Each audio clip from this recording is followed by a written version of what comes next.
wong sing teko lan ya lunga. Lha kok gak mesti abadi wae. Aku dadi kelingan kanca karepku sing biyen. Sing saiki wis mulai ngejar impiane dhewe-dhewe.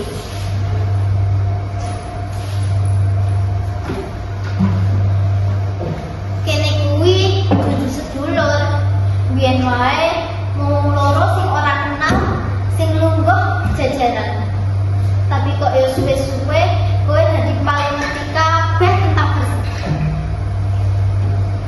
Sing lucu, sing nesu, lan yo rahasia-rahasia ing diriku. Aku bisa kelingan pisanan kowe ngomong, ayo cerita tak rungokke.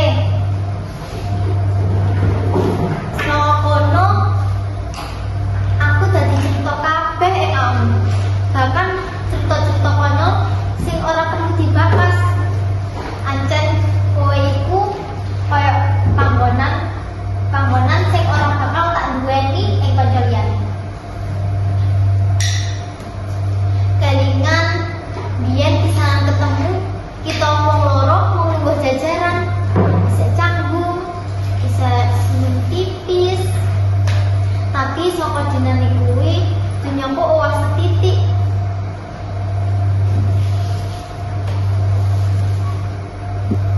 Ana suwijine dina aku meh nyerah. Atiku numpuk banget rasane. Ganjel banget rasane ing ati. Lan kowe mau ngomong, "Lapo? Ayo cerita tak rungokke."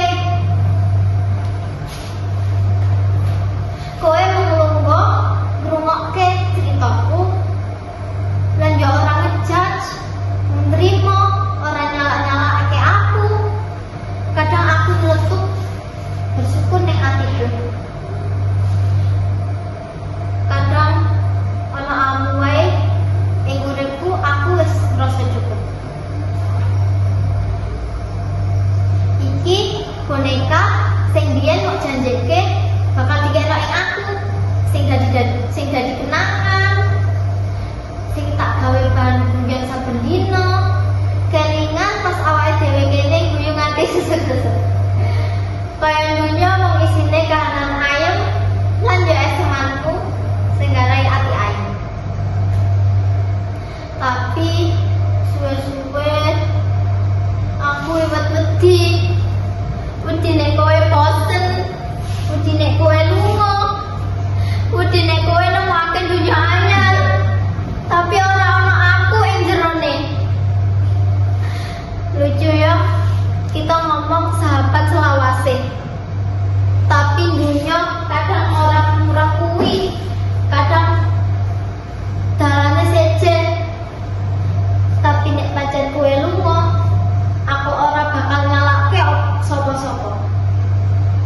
Mergo sejatine kehadiranmu iku wis kaya hadiah sing ora tau tak jaluk. Sing tak butuhke banget ing uripku.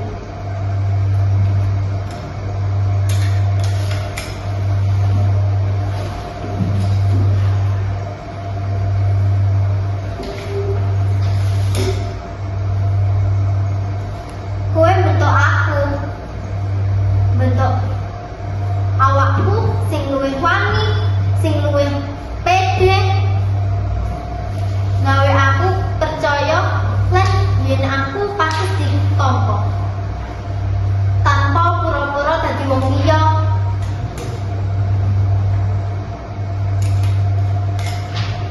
Dadi nek sakwise iki kowe maca uripku, kowe bakal nemu jenengmu ing akeh halaman iki.